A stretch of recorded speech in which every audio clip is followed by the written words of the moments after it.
Swerkowski, on behalf of the people. On behalf of the people, the defendant. That opening line, on behalf of the people, signals this is a prosecution stage now.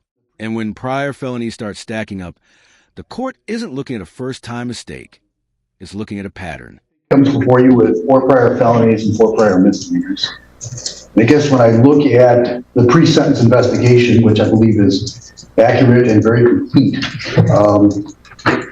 I think of history. History is an indicator of things. Doesn't mean that people can't change, but it is an indicator of behavior.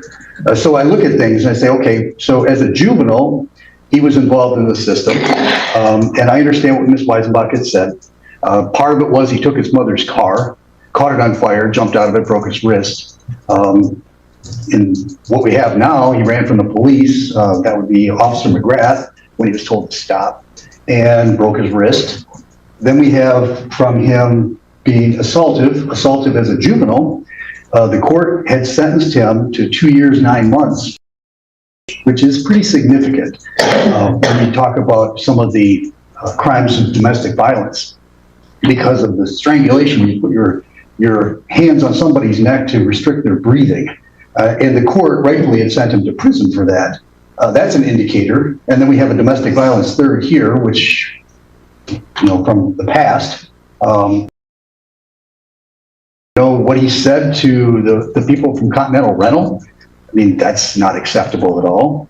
And then I looked at his past record from Wyoming, Michigan concerning leaving. He had cut his tether at one point in time. Here, he didn't cut his tether on the tampering. What he did was he had the V-check on his phone. He just deleted the app so that he couldn't be tracked by anybody. With all that being said, our concern really, quite frankly, is, as it was brought up earlier, he has a lot of anger issues, and somebody may look at him wrong, somebody may say something wrong. Well, the response is going to be something pretty violent. And so because of that, we asked to adopt the recommendations as they relate to the domestic violence third, as well as all the other crimes. We believe that we're at a point now where it's just protection of society. Good morning, Ms. Van Houten. What would you like to tell the court? I would like to actually tell the court that, yes, he might have anger issues, and it's understandable considering the past, but he is a very kind and caring person to my family, to me, to my daughter. And the fact that all you guys hear is the negative is not all that. He is very responsible at home, and the fact that he helps out when out without even being asked to do things. He helps me with my mental status. I'm sorry. I am bipolar and schizophrenic. He helps me through that. And without him being around, it's difficult.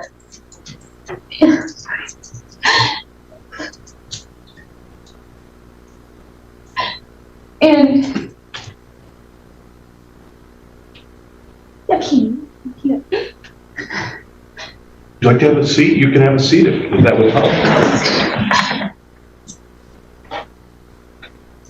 And the fact that not having him around, it is very difficult. I'm going through a lot of problems with my ex and being around. I've already talked to the police officers about it.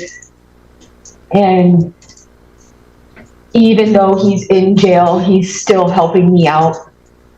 And I wish that everybody would see that.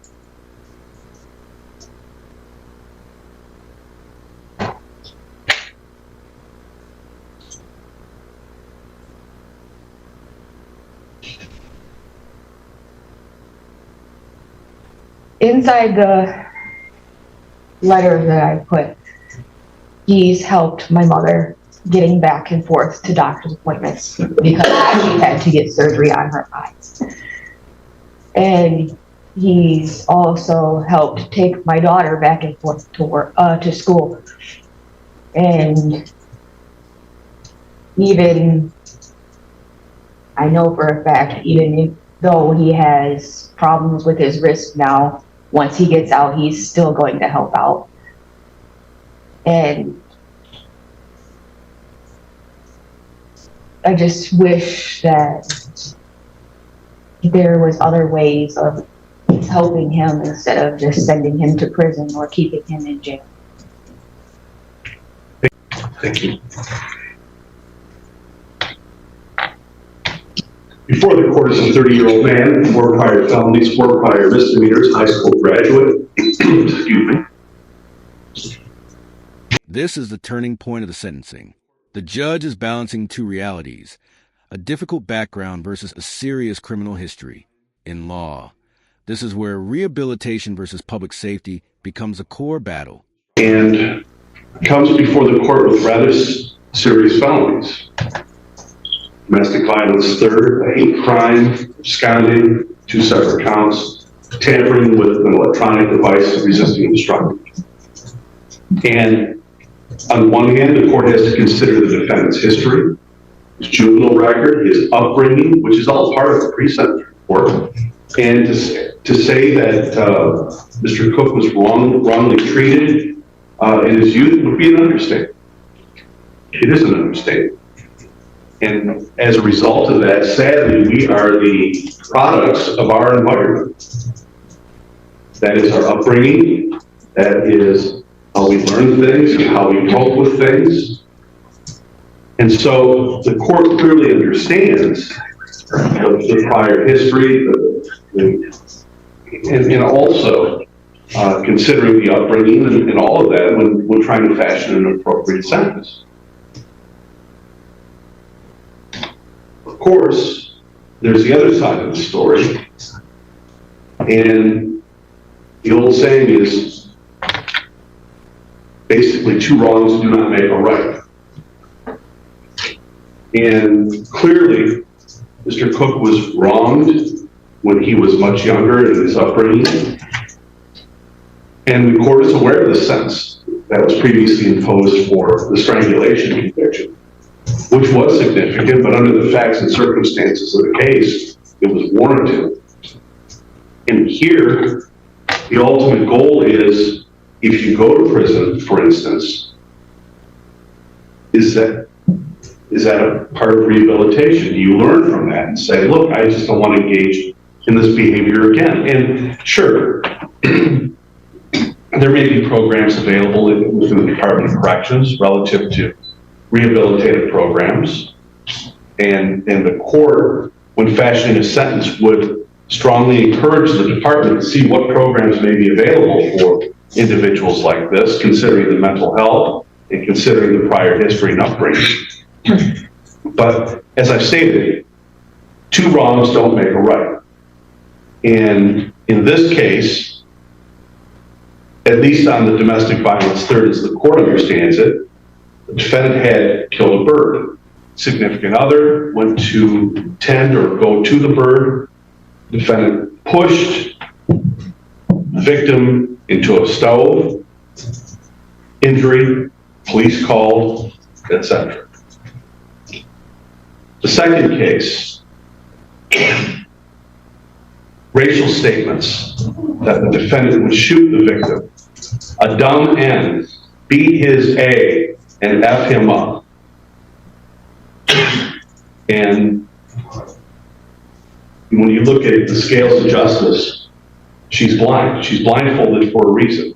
It doesn't matter who you are, where you come from, whatever your background. It doesn't matter if you're Christian, Muslim, Jewish, or no faith, or you're red, green, brown, yellow, or it does not matter. We're all human beings, and we need to treat each other that way.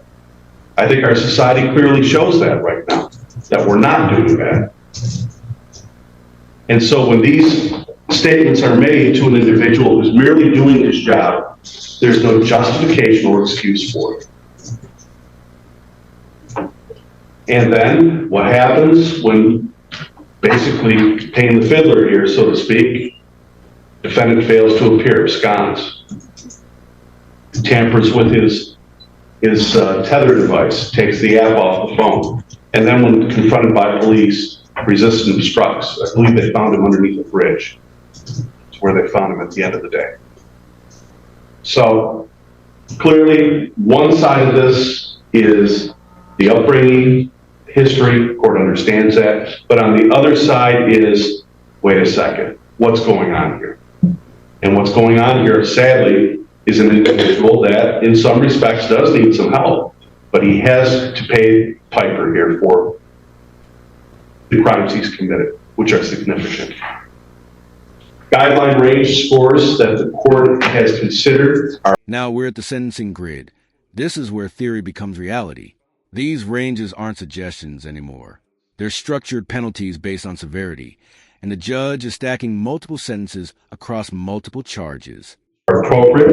Domestic violence 19 to 57, hate crime 7 to 34, the absconding first 12 to 36, second 12 to 48, and then finally resisting obstructing 7 to 46. Will be the sentence of this court in 7345 FH that the defendant be committed to the Michigan Corrections Commission and placed in their custody for a period of 4 years to 10 years. Credit for 79 days previously served. Crime victims assessment of $130 will be imposed. Attorney fees are waived. $68 in state costs will be ordered. 7386 will be the sentence of this court. The defendant be committed to the Michigan Corrections Commission, placed in their custody for a minimum of 2.5 years to 4 years. Credit for 68 days served. Restitution to Continental Rental in the amount of $3,551.37. The defendant is to execute a wage assignment to pay that if he's employed and misses 2 regularly scheduled payments.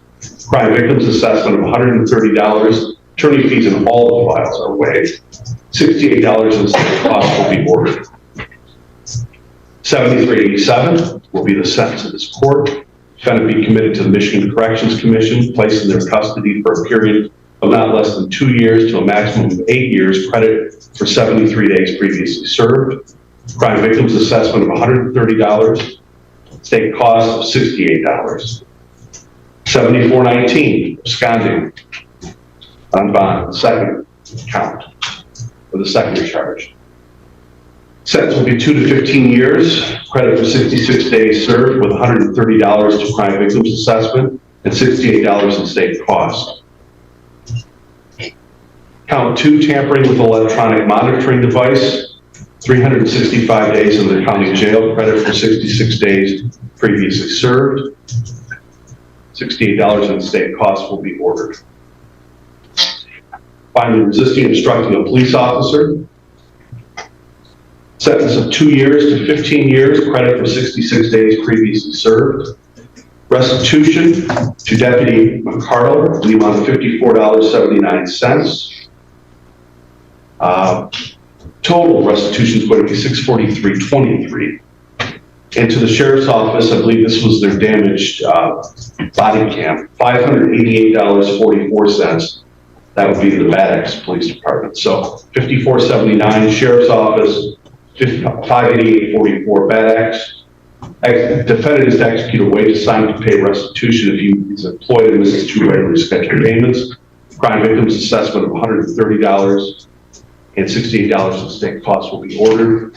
All of these matters shall run concurrently with each other.